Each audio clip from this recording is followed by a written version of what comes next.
The doors only go one way, part 1. I'm not sure how to start this. It's funny, you spend all day with these thoughts shifting through your brain, but then the moment you set down to put them on paper, everything leaves you. Okay, I guess to keep it simple, I'll start at the beginning. Or at least, what I think is the beginning. I'll start with the first thing I can remember. It was the water, but also, it was the feeling surrounding it. It's how all memories become, the dimensions of reality collapsing into bas relief, a snapshot in time. As I sit here trying to think back as far as I can remember, I'm realizing that the totality of my life now belongs to me as a string of images and impressions pinned to a single fragile string stretching backwards into infinity, anchored perhaps in the heart of a star. The oldest picture that I can reach is the moment of my death. My legs are stretched out in front of me, and I'm wearing my favorite jeans, the ones with the hole pre-cut into the right knee in a gaudy attempt to look worn. The steering wheel is in front of me too, but my hands are floating several inches above it. Everything, I realize, is floating. I am suspended in the crystalline lattice of this moment, like a chunk of meat in a jello mold. I am trapped in that weightless, ticklish belly feeling of free-falling, and I will never get relief. I am forced to look in horror at the water rushing up to meet the windshield. And everything else, the smell of the hot coffee spilling across the passenger seat, the sound of rushing air mixed with a pathetic whining ripping itself from my throat, is congealing into a single impression in my mind. The next thing is fuzzier, less distinct. It's funny, but the older you get, the more life you live, the more it seems like your brain stops pausing to take those snapshots. Everything from early times used to come at me fast, a staccato rhythm of memories as frantic as a paparazzi's trigger finger. But now everything is different.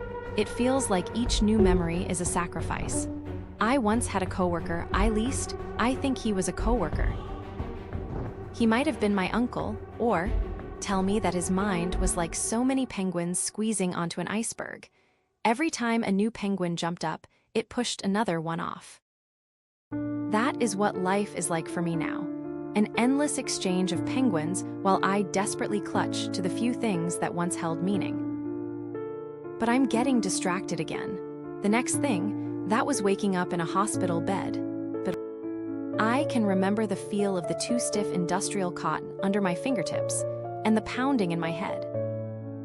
The room was bright in that sanitized way that makes your breath catch. There was a man looming over me. He had crisp, clean professional clothing and a white jacket. He wore a kind smile that didn't quite reach his eyes. "Mrs. XXX. Emily," he was asking. My head swam, I struggled to focus on his voice. The world was slipping from me, like sand through my limp fingers. "Do you know where you are right now?" he pushed. I shook my head softly, tried to mouth the word no, but no voice came. "That's okay. So, you're in the hospital, Ruthford General," he offered. For a long moment he paused, seemingly searching my face for something, a sign of recognition.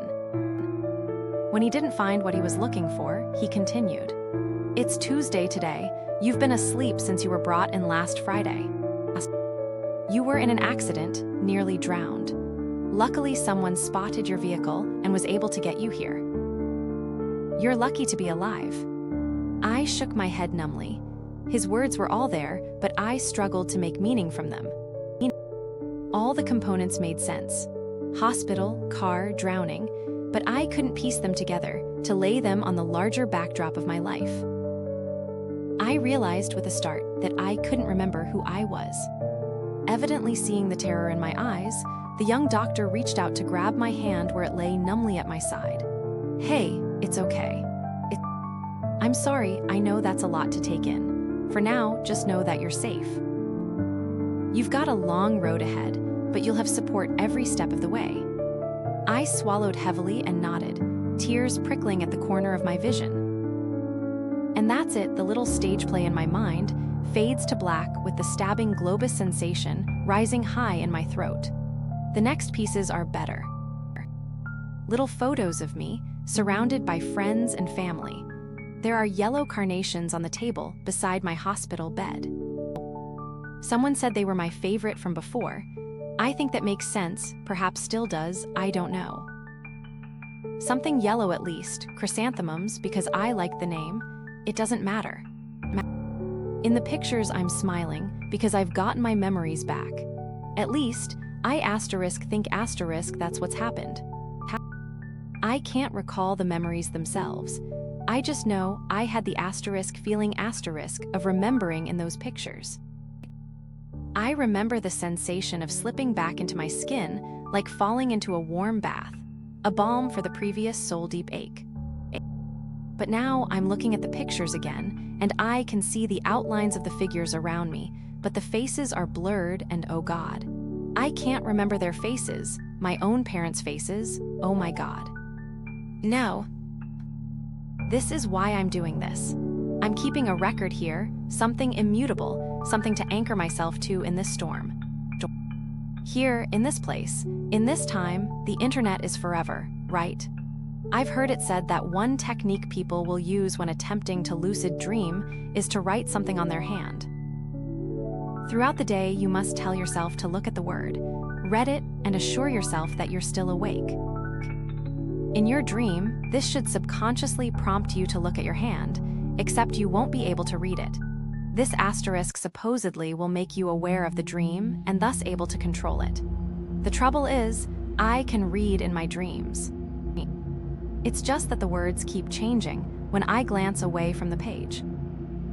So maybe, if I can list things as I know them to be true here, then if anything shifts, I can catch it and know. Or maybe control it, stop it from happening again. The next time something shifts, something is wrong I'll catch it faster and move on or at least know. But I'm getting ahead of myself again. So, the first time it happened was in that hospital too. I was laying in bed. I don't know what time it was, but I can assume that it was late at night, because the normal raucous bustle of the hospital day had settled into the calm din of hospital night. The television hung in the corner was on, playing some infomercial for a set of spoons with huge holes in the center. The sound was muted, but for a moment I sat and watched as the announcer on TV made a big show of dipping them into soup, only for most of it to pour through the middle before he could bring it to his lips. Unperturbed, he continued trying again and again and again. Somewhere in the distance, a man coughed, and a machine beeped, but to my tired brain it sounded more melodious than monotonous. If I focused, I thought I could pick out the tune of an ice cream truck composed entirely from high-pitched Roman IV alarm cheer-ups. My hospital room had a window taking up most of the wall to my right. I tried to peer beyond it, but everything was black. No moon hung to catch the welded corners of skyscrapers.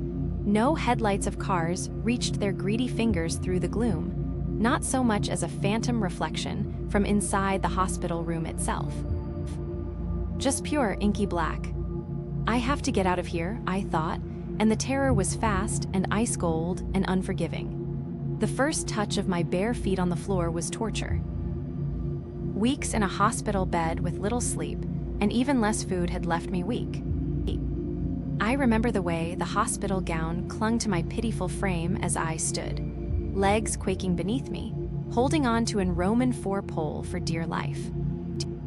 The burning in my legs was enough to almost make me give up, crawl back into bed and pretend this was just another bad dream. But it wasn't. I knew that in the way that everyone just knows right? Of course you know. And that window with its wrongness, and the way this room was just a bit too tall, the walls just a bit too white, like someone had constructed it based on how someone else described the idea of a room. I forced myself forward, one foot and then another, all the while inching that Roman IV pole forward on two wheels, terrified that it might slip out from under me at any moment. By the time I reached the door, I was already exhausted, pale and sticky. The feel of my sweat sliding down my bare back made me shiver. But that was nothing compared to what lay just beyond that door. It wasn't just the room. This place, this entire hospital was wrong. Beyond my room's door, a single hallway stretched off into the distance.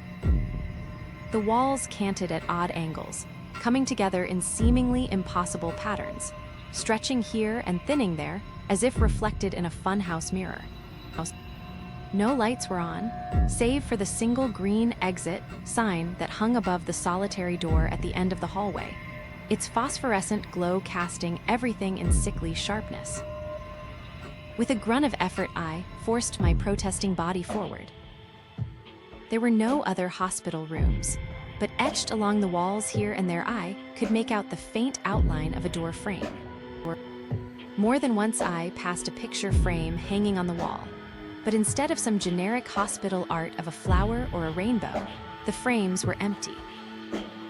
By the time I reached the end of the hall and stood in front of that door, my body was shaking so hard I worried that I might rattle my joints loose. The feeling of the cool metal bar of the exit under my fingers when I reached out to touch it felt like deliverance. And beyond the door, I could faintly hear what sounded like the happy chatter of voices mixed with industrial sounds. No, more like a blender. I pressed the bar down, and as the door cracked open, the smell that rushed to greet me was a warm one, coffee and fresh bread. I fell more than pushed into it, and all at once I was on the other side, and my bones didn't ache and my feet weren't cramping in the cold. I was standing at my full height, and I realized all at once, wearing my favorite blue jeans, the ones with the hole in the left knee. Above that, a warm auburn sweater, though I could only see pieces of it from behind the black apron slung around my neck. When I looked up, it was to the scene of a coffee shop. The room was warm, but something in the quality of the light beyond the windows revealed it to be a crisp fall day. The place was packed with customers, sitting at tables, pushed into little nooks around the edges, leaning against the counters with their drinks and purses and phones. "Did you find it?" came a voice to my right. It took me several long minutes to realize it was talking to me, something which evidently annoyed it. "Hey, dude, wake up," it pressed. But I turned to see a flustered brunette in a white tank top and jean shorts that were somehow both mommish and far too taut. "Did you find it?" she repeated, punctuating each word with a frantic glance behind her towards the, I presume, waiting customer. Find what?" I asked. My voice sounded foreign to my ears. "Emily, dear Lord, what were you even doing back there?" she asked, heat rising in her eyes as the woman behind her sighed dramatically. "Back there?" I asked. When I turned around, I found a metal door with a small window set into it. Beyond the window, a completely ordinary storage room with rows of boxes pushed haphazardly onto its shelves. Completely, totally normal. An ordinary storeroom in an ordinary coffee shop on a complete ordinary fall day. Where am I? It wouldn't be the first time I asked myself this question.